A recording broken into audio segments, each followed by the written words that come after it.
આગળ Frederick Taylor વિશે ભણી ગયા. ફેડરિક ટેલર વિશે માહિતી આપો, આવો પ્રશ્ન આપણે આગળ ભણેલા હતા. એમાં થોડી આગળ માહિતી વાત કરી લઈએ કે ફેડરિક ટેલર કોણ હતા, એને શું કર્યું. તો ફેડરિક ટેલરનું પૂરું નામ પહેલા તો આપણે જાણીએ છીએ ફેડરિક વિન્સલો ટેલર હતું, જે અમેરિકન મિકેનિકલ એન્જિનિયર હતા અને શરૂઆતમાં સૌપ્રથમ તેઓ એક સામાન્ય કર્મચારી એપ્રેન્ટિસ તરીકે જોડાયા. શું? સામાન્ય કર્મચારી એપ્રેન્ટિસ એટલે કે તળ સપાટીના કર્મચારી તરીકે જોડાયા. ત્યારબાદ ક્રમશઃ જુદી જુદી કંપનીઓમાં ફાળો આપી નોકરી કરી ને મેનેજરની પોસ્ટ પર કઈ કંપનીમાં? બેથલ હેમ સ્ટીલ કંપનીની અંદર મેનેજર બન્યા. અને ફેડરિક ટેલરે કયો સિદ્ધાંત આપ્યો? તો પહેલો તો રૂલ ઓફ થમ્બનો. આ બધી વાત આપણે ભણ્યા. અને ફેડરિક ટેલરે ને વૈજ્ઞાનિક સંચાલનના પિતા તરીકે ઓળખવામાં આવે. શું કહીએ આપણે એને? વૈજ્ઞાનિક સંચાલનના પિતા તરીકેનો આપણે એને બિરુદ આપ્યું છે. માટે વૈજ્ઞાનિક સંચાલનના સિદ્ધાંતો કહેવાય. અથવા તો એમ પૂછવામાં આવે છે કે ફેડરિક ટેલરના વૈજ્ઞાનિક સંચાલનના સિદ્ધાંતો જણાવો. એની અંતમાં આપણે એમ કહી શકીએ કે ફેડરિક ટેલરના સિદ્ધાંતો જણાવો તો બંને એક જ થાય. એટલે ખાસ યાદ રાખવાનું શું પૂછાય છે, આ વૈજ્ઞાનિક સંચાલનના સિદ્ધાંતો પર કેટલા છે? 8. ઘણી વખત આ પ્રશ્ન 3 માર્કની અંદર પૂછે. એટલે આપણે કોઈ પણ 5 સિદ્ધાંત બધા સિદ્ધાંત પૂછતા નથી અને ઘણી વખત આ જ સિદ્ધાંતો એમ પૂછે કે વૈજ્ઞાનિક સંચાલનના સિદ્ધાંતોની યાદી જણાવો. 2 માર્કની અંદર આપણે 8ની યાદી જણાવવાની. મેં અહીંયા શોર્ટમાં લખ્યું છે, સમજૂતી આપી છે, ડિટેલમાં આપી નથી. જો પરીક્ષામાં આપણને જે રીતનો પ્રશ્ન પૂછાય 3 માર્કમાં પૂછાય તો ડિટેલમાં લખવાનો થાય. અને જો શોર્ટમાં કહેવામાં આવે તો આપણે વિગતથી કેવી રીતે પ્રશ્ન પૂછે એના આધારે આપણે નક્કી કરવાનું થાય. આપણને મુદ્દો પહેલા તો કમ્પલસરી આવડવો જોઈએ. જો આ મુદ્દા એવા છે આમાં પરિવર્તન ન કરી શકે. માની લો સંચાલનનું મહત્વ, સંચાલનના સિદ્ધાંતોનું મહત્વ, આવો કોઈ પણ પ્રશ્ન હોય તો એમાં આપણે ચેન્જીસ થાય. દાખલા તરીકે સંચાલકની કાર્યક્ષમતા, એમાં લખીએ કે કાર્યક્ષમતામાં વધારો ઘટાડો, એમાં ફેરફાર કરી શકીએ, એમાં સુધારો કરી શકીએ. પણ આમાં સુધારો ન થાય. કેમ? તો કે આ સંચાલનના સિદ્ધાંતો કોઈ વ્યક્તિ આપેલા છે, પર્ટિક્યુલર આપેલા છે. તમને એમ કહેવામાં ન્યૂટનની ગતિના ત્રીજા નિયમમાં ફેરફાર કરો, કરી શકાય? ન કરી શકાય. એમાં સુધારો વધારો થાય નહીં. એ જેમ છે ને એમ જ લેખવું પડે. એટલે આ આપણે 8 સિદ્ધાંતો યાદ રાખવા પડશે. ખાસ કાલિકી હતા કયા કયા? વૈજ્ઞાનિક પસંદગી, આયોજન અને અમલીકરણ, કાર્ય, વિશ્લેષણ, પ્રમાણીકરણ, વૈજ્ઞાનિક પસંદગી અને તાલીમ, નાણાકીય ઉત્તેજન, કર્કશક અને માનસિક ક્રાંતિ. આ કમ્પલસરી 8 મુદ્દા યાદ રાખવાના. ખાસ જોવાનું કે આ મુદ્દામાં પરિવર્તન ન થાય. એમાંનો પહેલો મુદ્દો આપણે ભણવાના છે વૈજ્ઞાનિક પદ્ધતિ. કે આપણે ધંધાકીય એકમ તમે જેટલા અપ ટુ ડેટ રહો ને એટલો ધંધાકીય એકમનો વિકાસ થશે. આજે કોઈ પણ ધંધાકીય એકમ એની વસ્તુમાં સફળ થાય તેનું કારણ શું? તો કે એની અંદર જે પદ્ધતિઓ, ટેકનિકો વાપરવામાં આવે વસ્તુનું ઉત્પાદન કરવા, વેચાણ કરવા માટે, ખરીદી કરવા માટે જે પણ ટેકનિક વાપરીને, પદ્ધતિ, મેથડ વાપરીને એ વૈજ્ઞાનિક દ્રષ્ટિકોણ ધરાવતી હોય છે. આડેધડે નહીં મનમાં એટલે એમ કહી દે કે આ વખતે 500 વસ્તુ બનાવી, એમ નહીં. પણ પરફેક્ટ નથી કરો. વૈજ્ઞાનિક પદ્ધતિઓ ઘણી બધી છે, એનો ઉપયોગ કરો કે આજે 500 વસ્તુ જ બનશે અથવા 530 વસ્તુ આજે બની. પરફેક્ટ આંકડા સાથે ઈ કેવી રીતે નક્કી થાય? તો એના માટે આંકડા શાસ્ત્રની જુદી જુદી ટેકનિકો આવે. ઈ ટેકનિકોનો ઉપયોગ કરીને આપણે એનું વિશ્લેષણ કરશું. વિશ્લેષણ કર્યા બાદ એના આધારે આપણે વૈજ્ઞાનિક પદ્ધતિ પસંદ કરશું. એટલે ધંધાકીય એકમની સફળતા થવાના જે ચાન્સ છે ને એમાં વધારો થાય. એટલે કે ધંધાકીય એકમનો જે હેતુ છે એ હંમેશા સિદ્ધ થવાની શક્યતાઓ વધી જાય છે. એમાં આપણને કોઈ અડચણ બનતી નથી. અથવા તો માની લો કોઈ પ્રોબ્લેમ ઊભો થયો તો એ પ્રોબ્લેમ નું પણ સોલ્યુશન આવી શકે. કેમ? તો કે આપણે વૈજ્ઞાનિક પદ્ધતિ લીધી કે માની લો આપણે એમ નક્કી કર્યું મારે આજે આ ચેપ્ટર તૈયાર કરવું છે, વાણિજ્ય વ્યવસ્થાનું BA નું ચેપ્ટર નંબર 1 મારે પાકું કરવું છે. તો એના માટે હું વિશ્લેષણ કરીશ કે આ ચેપ્ટરમાં કુલ કેટલા પ્રશ્નો આવે, કેટલા 1 માર્કના, કેટલા 2 માર્કના, કેટલા 3 માર્કના પ્રશ્નો આવશે, કેવા લેન્ધી પ્રશ્નો છે, એમાં એક વિશ્લેષણ કરીશ. આટલા ઈઝી, આટલા મીડિયમ, આ બે ત્રણ. હવે જે ઈઝી છે પહેલા કેટલા પ્રશ્ન, પછી મીડિયમ અને પછી હાર્ડ. નહીતર થાય શું? આ મેં વિશ્લેષણ કર્યું, વૈજ્ઞાનિક પદ્ધતિ અપનાવી તૈયારી કરવા. થાય શું નહીતર પ્રોબ્લેમ કે જો હું આવું ન કરે તો માની લો મેં ચેપ્ટર ચાલુ કર્યું, સ્ટાર્ટ કર્યું, પહેલો પ્રશ્ન અઘરો આવ્યો, હવે એક જ પ્રશ્ન પાકો કરવા મારે આખો દી જતો રહે, ફૂલ ડે, બીજું કઈ થાય નહીં. ઓલું શું થશે? જો આપણે વૈજ્ઞાનિક પસંદગી કરી ને, પદ્ધતિ નક્કી કરી, એટલે આપણે પહેલા ઈઝી અને મીડિયમ પ્રશ્ન પકડા થઈ ગયા, એટલે એક જ દિવસમાં કામ થઈ ગયું. આપણને ચેપ્ટર ઈઝી લાગશે અને બાકી રહે તો માની લો 10% 15% ઈ ચેપ્ટર બાકી રહેશે ને, બાકી આપણે ચેપ્ટર કેવું થઈ જાય, આપણો ટાઈમ નો બગડે, સમયનો સદુપયોગ થાય અને ઓછા સમયમાં વધુ કામ થાય. અને કહેવાય વૈજ્ઞાનિક રીતે વિશ્લેષણ થાય. તો કે ધંધાકીય એકમની અંદર તમે જે પદ્ધતિ વાપરો, તમે જે સિદ્ધાંત વાપરો, તમે જે મેથડ નક્કી કરો એ વૈજ્ઞાનિક દ્રષ્ટિકોણથી વિચાર્યું હોવું જોઈએ કે આજે મેં નક્કી કર્યું છે કે ઉત્પાદન વિભાગ 700 વસ્તુનું ઉત્પાદન કરશે તો એના પાછળ પરફેક્ટ રીઝન હોવું જોઈએ કે શા માટે 700 જ વસ્તુ, શા માટે 800 નહીં, શા માટે 900 નહીં, 500 નહીં, 720 અને 720 વસ્તુનું જ ઉત્પાદન થાય, એમાં એક પણ વધુ વસ્તુ ન થવું. એટલી વસ્તુ તો મિનિમમ બનવી જોઈએ. પછી અહીંયા આપણે નક્કી કરી 700 વસ્તુ બનાવવાની અને વસ્તુ 500 બને તો ચાલે. એટલે વૈજ્ઞાનિક પદ્ધતિથી તમે કાર્યનું વિશ્લેષણ કરો. પહેલા કીધું કે ફ્રેડરિક ટેલરે શું કીધું કે તમારે જો ધંધાકીય કામને સફળ કરવું હોય તો મારા આ 8 સિદ્ધાંતોનો તમારા હેતુ ધંધાની અંદર ઉપયોગ કરવો પડશે. અને એમાંનો પહેલો સિદ્ધાંત એટલે વૈજ્ઞાનિક પદ્ધતિનો તમે ઉપયોગ કરો. બીજો સિદ્ધાંત આયોજન અને અમલીકરણનું કાર્ય. કે આયોજનનું કામ છે કોણ કરશે? નિષ્ણાત કરશે. અને અમલીકરણનું કામ કોણ કરશે? કામદાર કરશે. એટલે ખાસ યાદ રાખવાનું કે જો ધંધાકીય એકમોની અંદર પહેલા શું થતું કે આયોજનનું કામ તો ઉચ્ચ સપાટી જ કરતી હતી. પહેલા આપણે એમ સાહેબ આયા છો ને નિષ્ણાત પહેલા એ ઉચ્ચ સપાટી જ કરતી હતી અને અમલનું કામ પણ કરતું કામદાર જ એટલે તળ સપાટી જ કરતી હતી. પણ પ્રોબ્લેમ અહીંયા હતો કે આ આયોજનનું કામ નિષ્ણાતો હોય ને, એટલે નિષ્ણાતો એમ કે આયોજન થઈ ગયું હવે તમે અમલ કરો, એના પર દેખરેખ રાખતા. અને અમુક કાર્ય એવા હતા કે જેની અંદર કામદારોને કહી દીધા તમે જેનું આયોજન કરો અમલીકરણ કરો, જેના કારણે એ કાર્ય સફળ થવાની શક્યતાઓ છે એ ઘટી ગઈ. ઘણી વખત શું થાય કે અમુક કાર્ય કરવું હોય તો અમુક જ્ઞાન હોવું જરૂરી એના વિશે. કાર્ય કેટલું થાય તમને એમ કહેવામાં આવે કે આપણા દેશની રાષ્ટ્રીય આવક કેટલી થશે આવતા વર્ષે, તમે અંદાજ લગાવી શકો? તમે નહીં, હું પણ ન લગાવી શકું. કેમ? મારી પાસે નોલેજ છે. એની ગણતરી કેવી રીતે કરશો? મારી પાસે જ્ઞાન નથી. એનો ઉપયોગ એ ગણતરી માટે કઈ પદ્ધતિઓ વાપરવી, કેવી ટેકનિક વાપરવી, શું ગણતરીમાં લેવું, એનું કોઈ જ્ઞાન મારી પાસે નથી કે તમારી પાસે નથી. એટલે આપણે એનું આયોજન કરી શકીએ નહીં. એ જ વસ્તુ ધંધાકીય એકમની અંદર થતું હતું. અમુક કાર્ય, ઘણા બધા કાર્ય એવા હતા કે જેની અંદર ઉચ્ચ સપાટી નિષ્ણાત જે વ્યક્તિઓ હતા એ શું કરતા, તળ સપાટીને આપી દીધા કે તમે તેનું આયોજન કરીને અમલ કરો. જેના કારણે પ્રોબ્લેમ શું થતું કે આયોજન સારું ન થાય તો અમલીકરણ સારું થાય.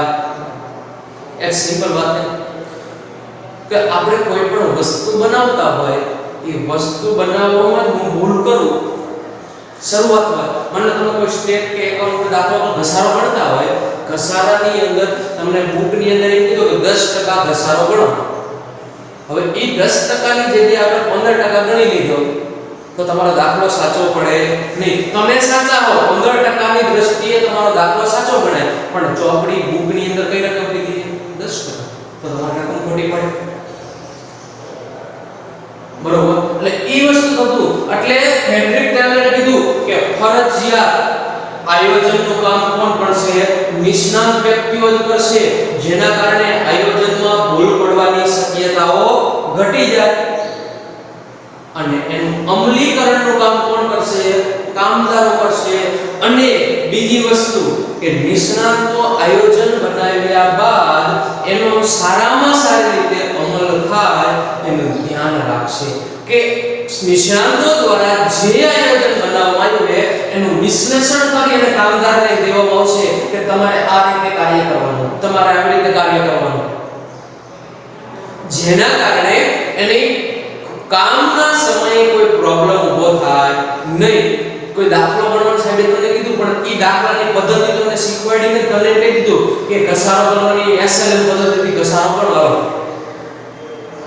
પણ SLM પદ્ધતિ છે શું એ શિક્ષકે તમને કીધું નહીં. તમે ઘસારો ગણી શકશો, તમારે અમલ કરવો છે, તમારે દાખલો ગણવો પણ ગણી શકાય. SLM એટલે શું? તો કે સ્ટ્રેટ લાઈન મેથડ, સીધી લીટીની પદ્ધતિ. આનું વિશ્લેષણ કરો, હું તમને સમજાવું કે એની અંદર આવો દાખલો ગણાય તો તમે એનો અમલ સારી રીતે કરી શકો. એ વસ્તુ છે. એટલે કે આયોજન અને અમલીકરણનું કામ છે એ બંનેને અલગ પાડો.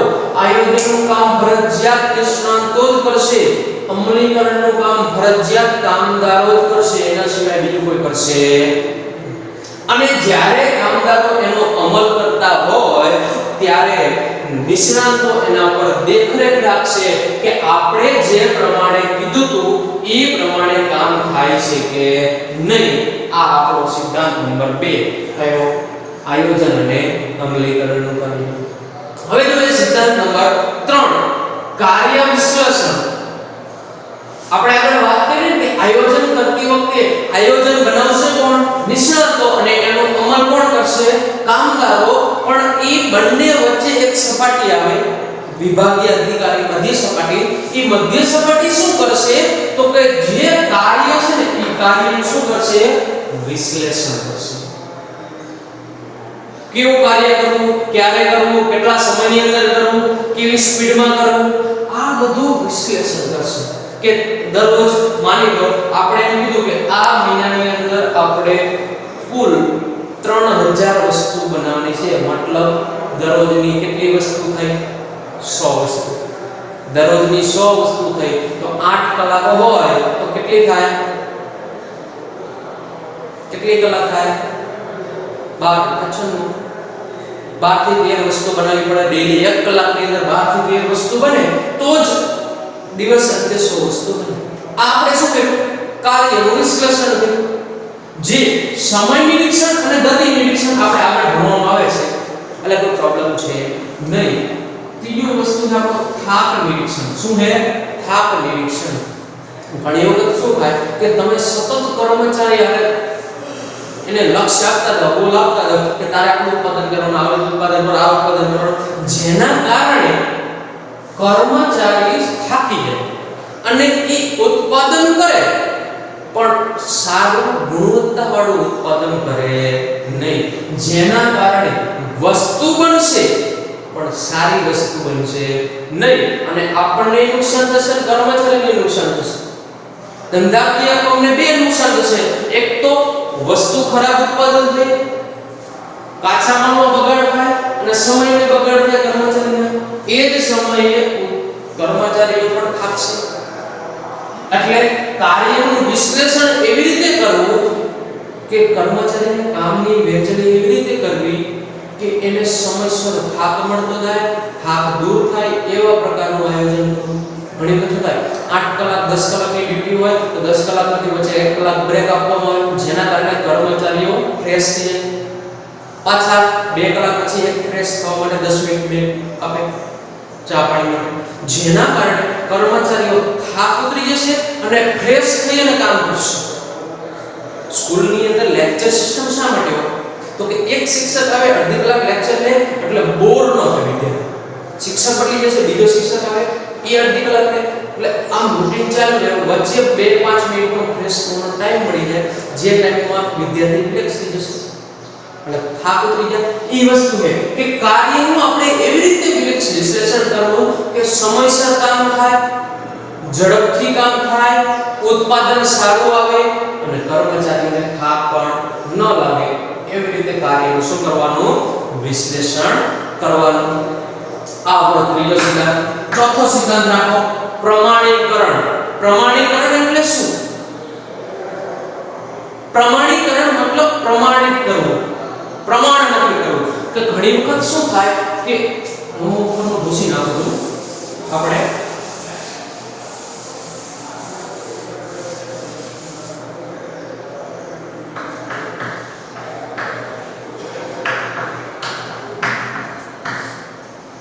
પ્રમાણીકરણ એટલે શું કે માની લો આ યુનિટ અને એના માટેનો રો મટીરીયલ મતલબ કાચો માલ, તો કે એક વસ્તુ બનાવવા માટે, એક યુનિટ બનાવવા માટે તમારે 10 ગ્રામ મટીરીયલ જોઈએ છે. એ પ્રકારનું મટીરીયલ કેટલું જોઈએ છે?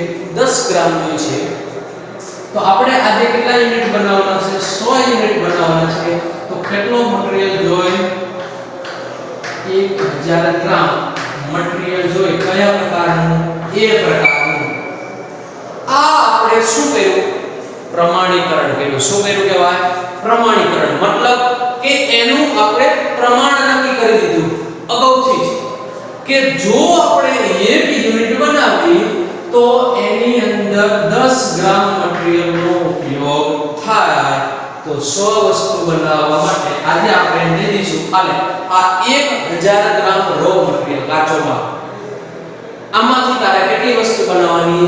100 વસ્તુ બનાવવાની. એટલે એને પહેલેથી જ અંદર દેવું છે. દિવસ શરૂ થાય એટલે કામ ઉપર આવે એટલે એને અંદર દેવું કે આજે મારે 100 વસ્તુ બનાવવાની છે અને એના માટે કાચો માલ આટલો છે.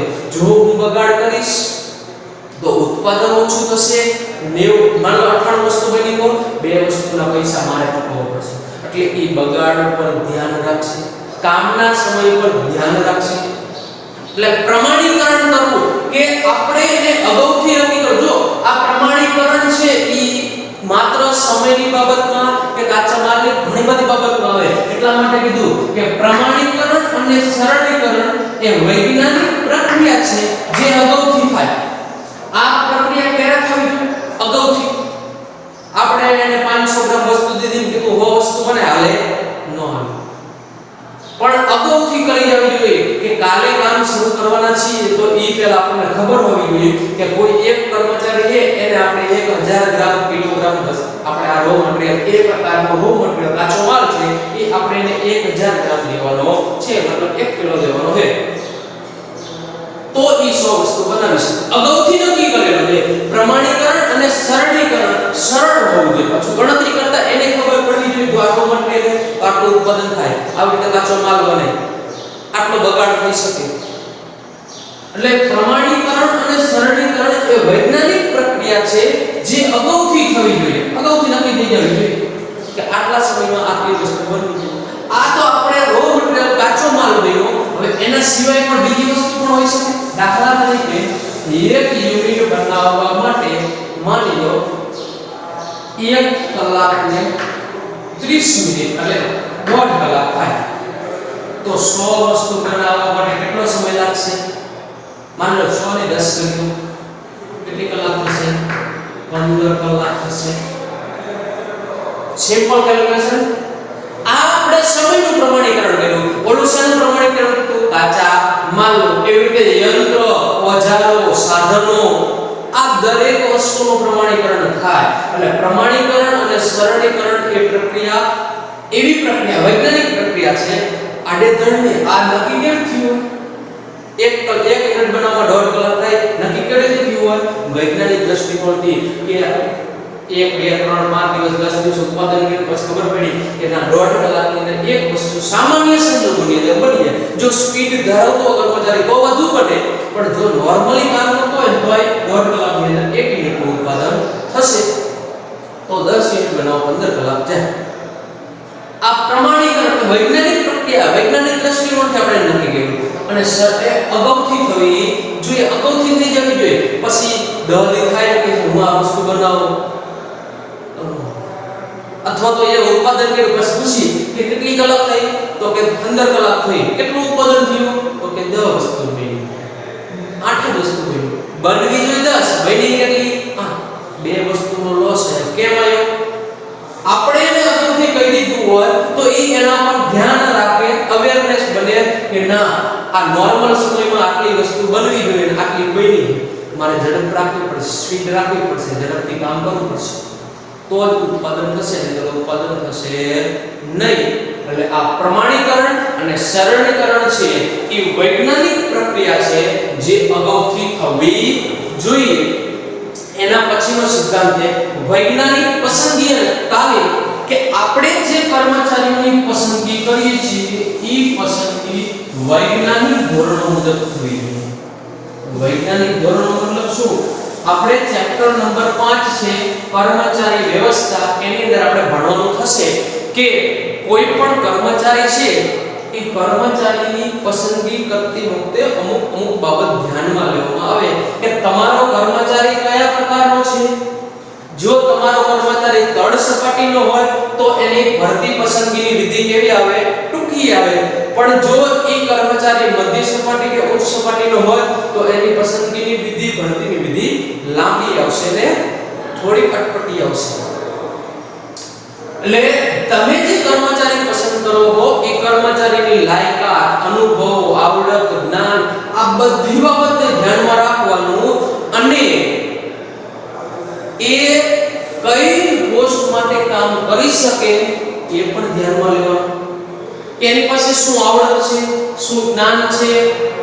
ઘણી વખત શું થાય, એની પાસે રહેલું જ્ઞાન અને એની પાસે રહેલ આવડત, ક્વોલિટી અલગ અલગ હોઈ શકે. માની લો એને હું છું, હવે મેં કોલેજ કરી, બીએડ કર્યું એકાઉન્ટમાં, એકાઉન્ટ સબ્જેક્ટ સાથે એમકોમ બીએડ કર્યું. હવે એ જગ્યાએ મને કોઈ થિયરિકલ વિષય પણ નહીં અથવા તો અન્ય વિષય પણ મારી ખબર. એટલે તમે જે કર્મચારીની પસંદગી કરો છો એ પસંદગી વૈજ્ઞાનિક ધોરણો અનુસાર થવી જોઈએ. પસંદગીની વિધિ છે જે નક્કી કરેલી છે એના આધારે નક્કી કરવું અને એના માટે તાલીમની પણ વ્યવસ્થા કરવી કે આજે કોઈ પણ કર્મચારી તાલીમ લેવા નવો ધંધાકીયમાં જોડાય તો એની અલગથી વ્યવસ્થા હોય. એને બધી માહિતી હોતી નથી, એને જ્ઞાન આપવું.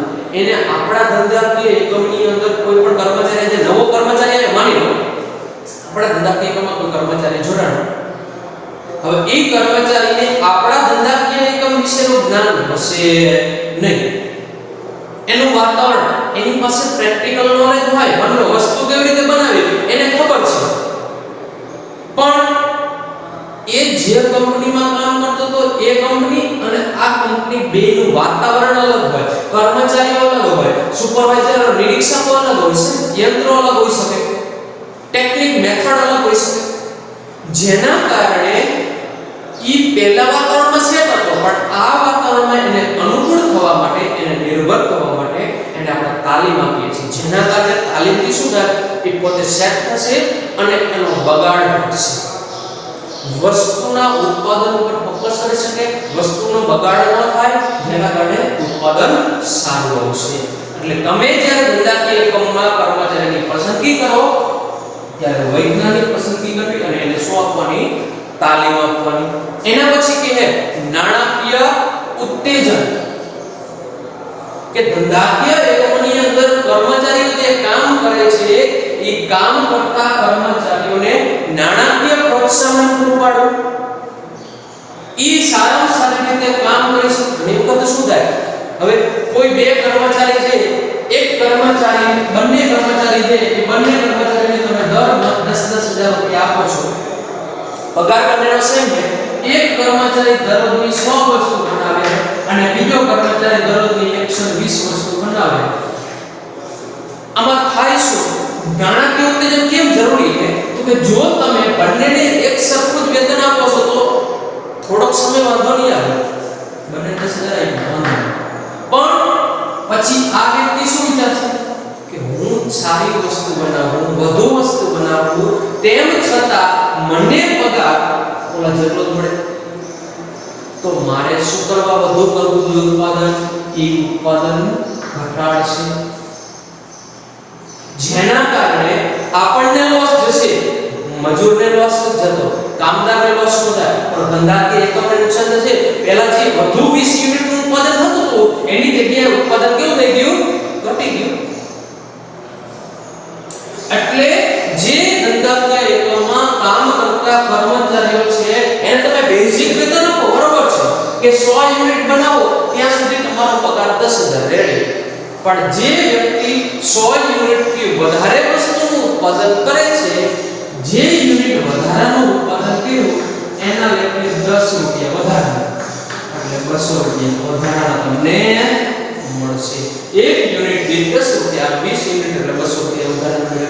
આવા દરરોજ જેટલા વધારે થાય એટલો એનો ફાયદો થશે. આને કે ફાયદો થશે, અને 20 યુનિટ વધારે બન્યા એક દિવસમાં તો 200 રૂપિયા દરરોજના વૈધા, તો મહિનાની અંદર એને ડબલ પગાર દેવો પડે. આ નાણાકીય ઉત્તેજન, આનાથી બે ફાયદા થશે. સારો કર્મચારી હશે કે વધુ સારું કામ કરવા પ્રયત્ન કરશે, પહેલો પોઈન્ટ. બીજો પોઈન્ટ, અને શું થાય, મારે વધારે પગાર લેવો હોય તો વધુ ઉત્પાદન કરવું જોશે, એટલે મને પણ પગાર કેવો મળશે, એ વસ્તુ નાણાકીય ઉત્તેજન.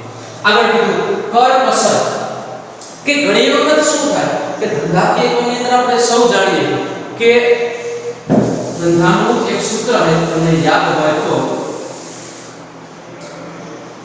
C P અને S, મતલબ કોસ્ટ પ્રાઇસ, વેચાણ કિંમત, પડતર કિંમત 10 રૂપિયા, એમાં આપણો 5 રૂપિયા નફો છે, અને 15 રૂપિયામાં આપણે શું કરી, વેચાણ કરી.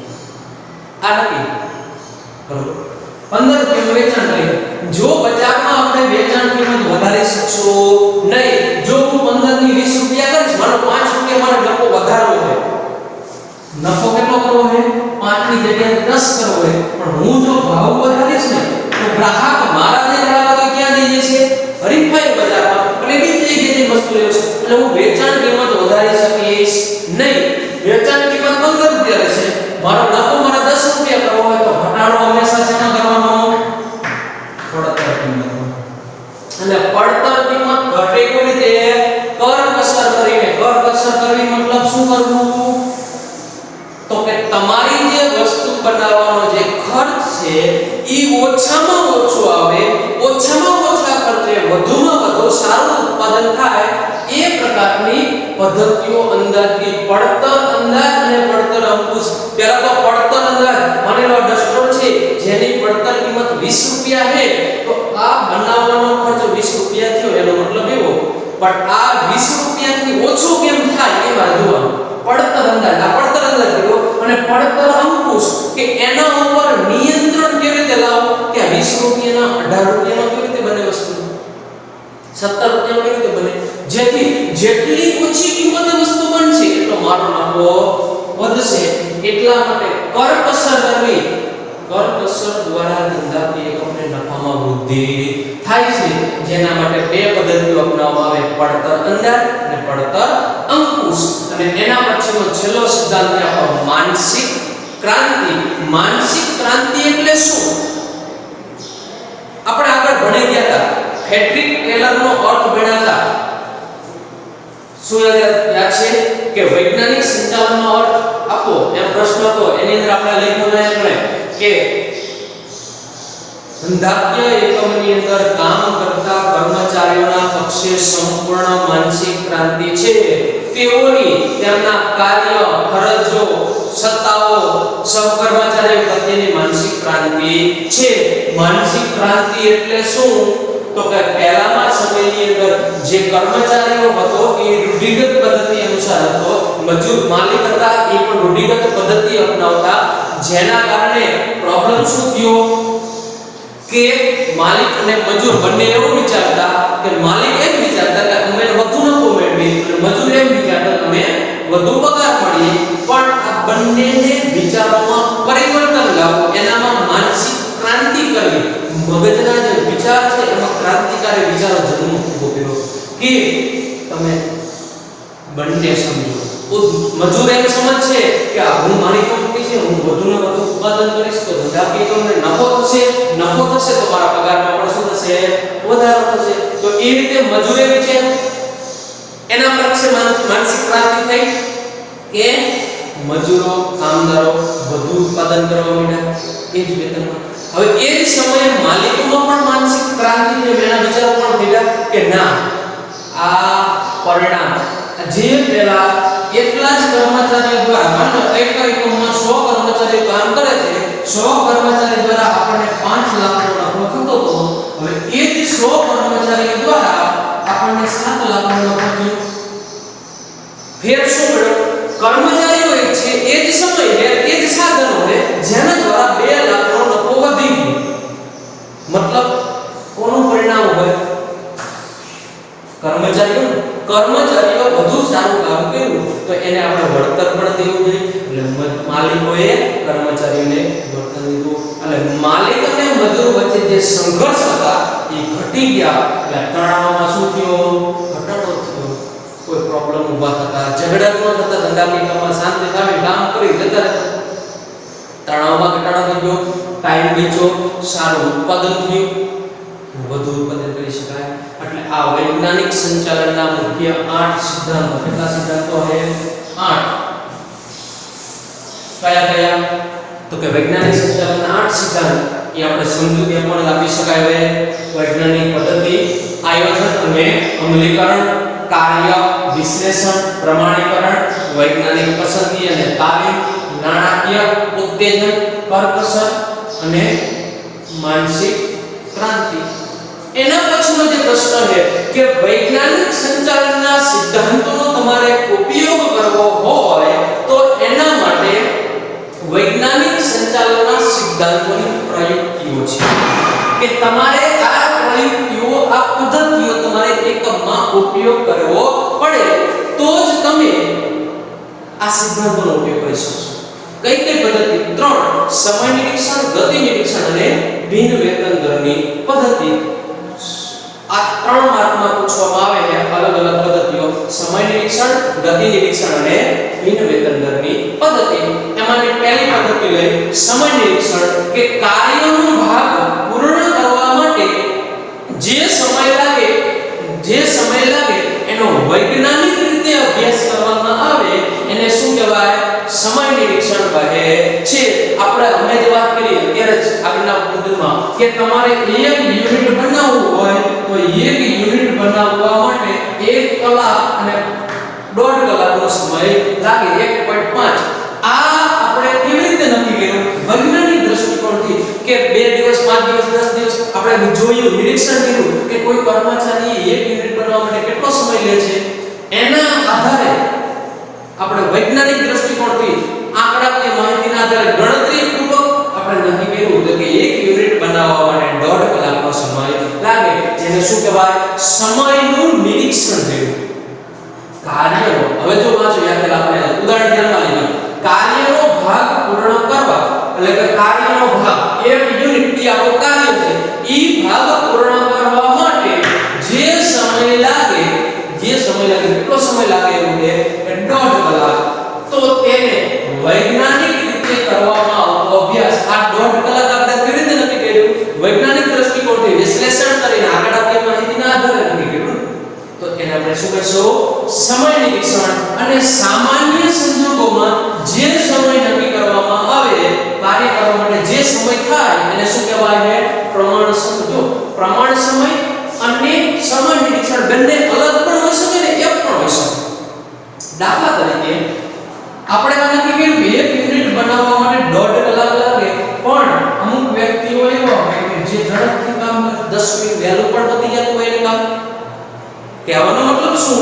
તો કે એનો પ્રમાણ સમય ઓછો હોઈ શકે, વધુ હોઈ શકે નહીં. પ્રમાણ સમય છે એ સમય નિરીક્ષણ કરતા ઓછું હોય, એનાથી ઓછો હોય. દાખલા તરીકે 1 યુનિટ બનાવવા માટે 60 મિનિટ લાગે, 1 કલાક લાગે. તો અમુક વ્યક્તિઓ એવા હોય કે જે 1 યુનિટ બનાવવામાં 55 મિનિટમાં પતાવી દેતા હોય, લગભગ મોટા ભાગે. તો એને આપણે શું કહીશું? પ્રમાણ સમય. તો કે કાર્યનો જે ભાગ સામાન્ય સંજોગોમાં વ્યક્તિ જો કાર્ય કરે તો આટલા સમયમાં એ કામ કરી શકે. તમે વાંચતી સાથે દાખલો ગણતા હોય તો ઈ દાખલો શરૂઆતમાં ગણતી વખતે તમારે 50-45 મિનિટ થાય, પણ જેમ જેમ તમે પ્રેક્ટિસ કરતા જાઓ ઈ જ દાખલો 30 મિનિટમાં પૂરો થઈ જશે મેક્સિમમ. કોઈ 25 મિનિટમાં પૂરો કરી શકે. અને 30 મિનિટ આપણો સમય નિરીક્ષણ છે અને 25 મિનિટ છે એ આપણો શું છે પ્રમાણ સમય. અને સાધનનો આનાથી શું કરી શકાય તો કે સાધનનો સમય નિરીક્ષણ દ્વારા સાધનનો મહત્તમ ઉપયોગ કરી શકાય અને સમયસર હેતુને શું કરી શકાય સિદ્ધ કરી શકાય કે આપણને જે સાધનો મળ્યા છે એ બધા જ સાધનો સમયસર ઉપયોગ થશે. આપણે નક્કી કર્યું કે 1 યુનિટ બનાવવા માટે 60 મિનિટ, એટલે ખબર પડી ગઈ કે કોઈ કર્મચારી 10 કલાક કામ કરે છે તો 10 યુનિટ બનશે. 10 યુનિટ બન્યા પછી આ મશીન ફ્રી બનશે યા બીજો કર્મચારી ગોઠવી દે. સાધનનો મહત્તમ ઉપયોગ થયો અને સમયસર હેતુ થાય. આપણે આના આધારે કેલ્ક્યુલેશન કરી શકીએ કે 1 યુનિટ 60 મિનિટમાં બને છે તો દરરોજના એક કર્મચારી 10 કલાક કામ કરતો હોય તો 10 યુનિટ બને. કંપનીમાં 100 કર્મચારી હોય તો દરરોજના કેટલા બનશે 1000 બનશે. તો એના આધારે આપણે લક્ષ્ય નક્કી કરી શકાય અને હેતુ સિદ્ધ કરી શકાય. આ કયો મુદ્દો છે સમય નિરીક્ષણ. સમયનું શું કર્યું આપણે નિરીક્ષણ કર્યું, દેખરેખ રાખી. એના પછી છે ગતિ નિરીક્ષણ, એટલે કે બિનજરૂરી ખોટી દિશામાં થતા બિન કાર્યક્ષમ હલનચલનમાંથી ઉદ્ભવતા બગાડને દૂર કરવાની જે પદ્ધતિ છે એને આપણે શું કહીએ છીએ સમય ગતિ નિરીક્ષણ કહીએ છીએ. ઘણી વખત શું થાય કે અમુક બિનજરૂરી ખોટી દિશામાં હલનચલન થતા હોય તો એને દૂર કરવાની જે પદ્ધતિ છે એને આપણે ગતિ નિરીક્ષણ કહીએ. કે અમુક કામના સમય દરમિયાન વાતો કરવી, હાલતું ચાલવું, એને દૂર કરવાની પદ્ધતિ એને ગતિ નિરીક્ષણ કહીએ. ગતિનું નિરીક્ષણ કરો, પેલામાં સમય કરતા આમાં ગતિનું નિરીક્ષણ કરો અને હલનચલનની ખોટી પ્રક્રિયા દૂર કરીએ. ઔદ્યોગિક થાક દૂર કરે. જો હું સતત આમ ચાલ્યા રાખું તો મને થાક લાગવાનો, જેના કારણે મારું કામ ઓછું થશે. થાક દૂર કરી શકાય અને શ્રમની લઘુત્તમ બગાડની પદ્ધતિઓ શોધી કે ઓછામાં ઓછો શ્રમ બગડે, વધુમાં વધુ કામ થાય એ પ્રકારની પદ્ધતિઓનો અમલ કરવાનો છે. અને છેલ્લી પદ્ધતિ એ ભિન્ન વેતન દરની પદ્ધતિ, જે આપણે નાણાકીય ઉત્તેજનમાં ભણ્યા ને કે કામદારોને તેના કામના આધારે વેતન આપવું. આપણે હમણાં વાત કરી ઉદાહરણ આપ્યું કે કોઈ એક કર્મચારી છે એ 10000 લે, બીજાને 10000 પગાર આપી, બંને 100 વસ્તુ બનાવે તો વાંધો નથી. પણ કોઈ કર્મચારી 120 વસ્તુ બનાવે તો વધારાનું જે ઉત્પાદન કરે છે એને વધુ વેતન મળવું જોઈએ. એને આપણે શું કહીએ બિન વેતન દરની પદ્ધતિ. એટલે વૈજ્ઞાનિક સંચાલનની પ્રયુક્તિ 3 માર્કમાં પૂછાય તો આપણે 3 લખવાની: સમય નિરીક્ષણ, ગતિ નિરીક્ષણ અને બિન વેતન દરની